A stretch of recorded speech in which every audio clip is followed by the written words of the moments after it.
किसका भूखा हूँ? भाव का। कोई मुझे भाव से बुलाता है तो दौड़ा चला आता हूँ।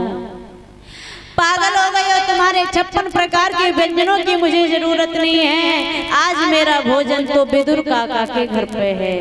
विदुर काका और जल गया। विदुर से बहुत ईर्ष्या करता है ये दुर्योधन। बंधुओं, भगवान कन्हैया ने बहुत समझाया कि दुर्योधन ये युद्ध कोई खेल नहीं है। नहीं माना। युद्ध प्रारंभ होता है।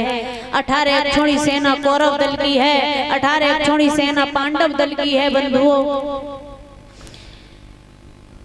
युद्ध प्रारंभ होता है। 17 दिन के युद्ध में सभी का अंत हो गया। 18वें दिन का युद्ध हुआ। दुर्योधन बचा है। गुरु द्रोणाचार्य के पुत्र अश्वत्थामा बचा है। कृतवर्मा बचे हैं केवल। 18वें दिन के युद्ध में जो भीम ने प्रतिज्ञा ली थी कि जिस जंगा पर तूने द्रौपदी को बैठने का इशारा दिया, इस जंगा को अपनी गदा से नहीं तोड़ूंगा तब तक नहीं मानूंगा। 18वें दिन के युद्ध में भीम ने उसकी जंगा को तोड़ दिया। युद्ध भूमि पड़ा पड़ा रो रहा है। तब तक गुरु द्रोणाचार्य के पुत्र अश्वत्थामा आ गए, जो इस दुर्योधन के बहुत घनिष्ठ मित्र थे।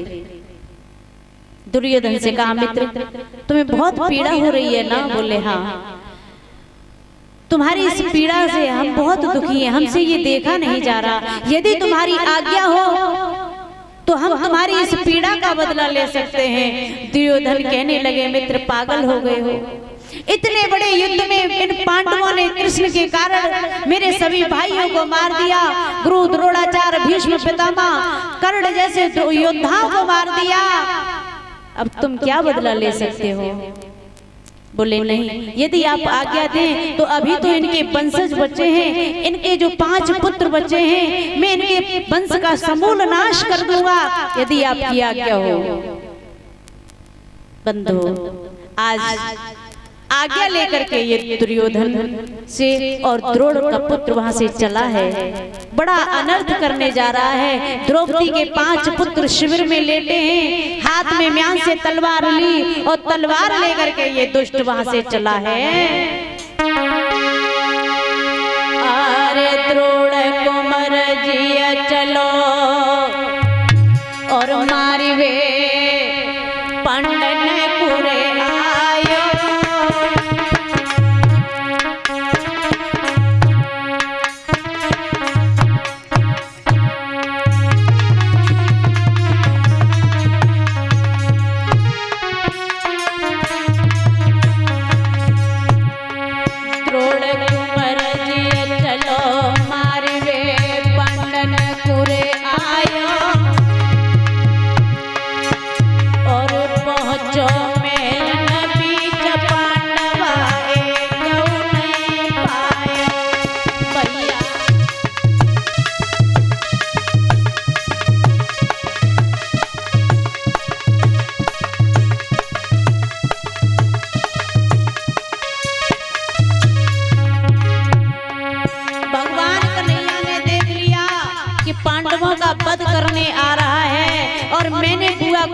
वचन दिया था कि तुम्हारे पुत्रों को मेरे होते हुए कुछ नहीं हो पाएगा।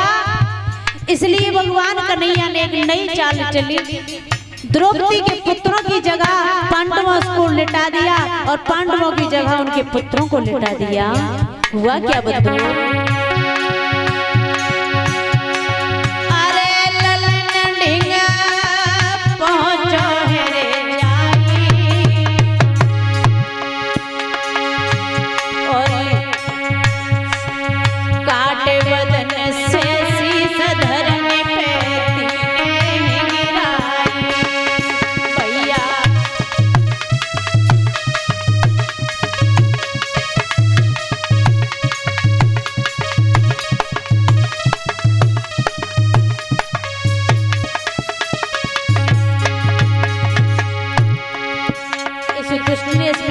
तलवार को खींचा।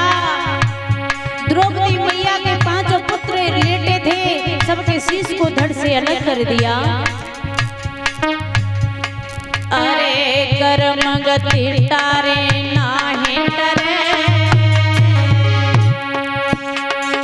अरे कर्म गति तारे नाहे डरे,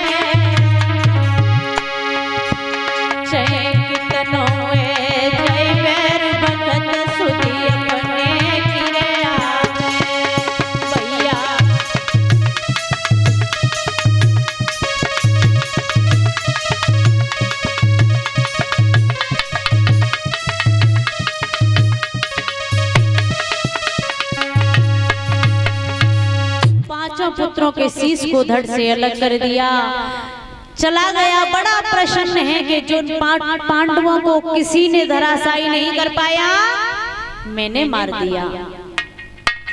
पांचों पुत्रों के शिष्यों को लिया, रात्रि का वक्त है, दुर्योधन के पास पहुंचा।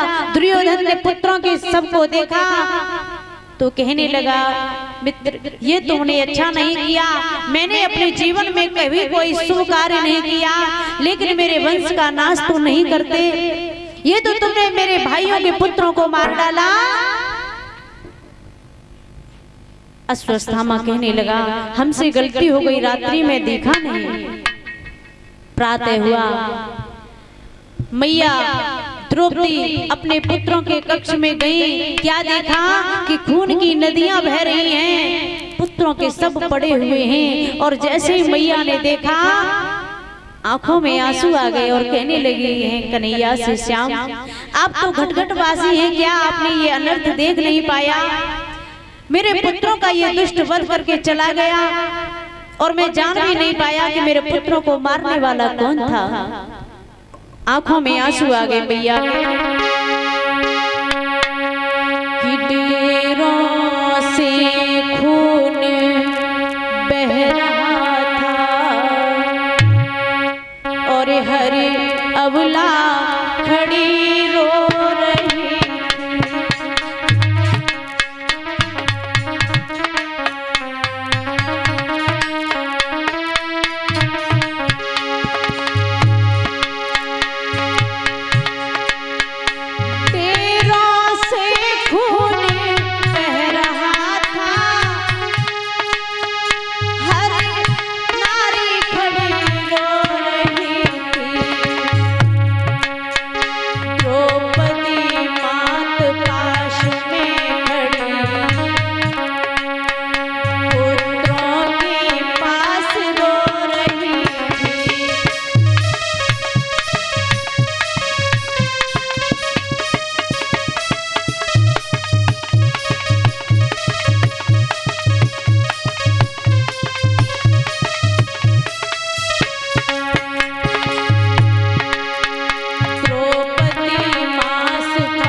द्रौपदी की आवाज सुनकर के पांचों पांडव उठ के अपने कक्ष से आ गए। कृष्ण आ गए, काय को रो रही है द्रौपदी, क्या हो गया?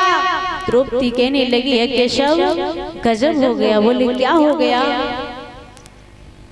देखा सबकी आंखों में आंसू आ गए, हमारे पुत्रों का वध हो गया, हमें पता भी नहीं चला।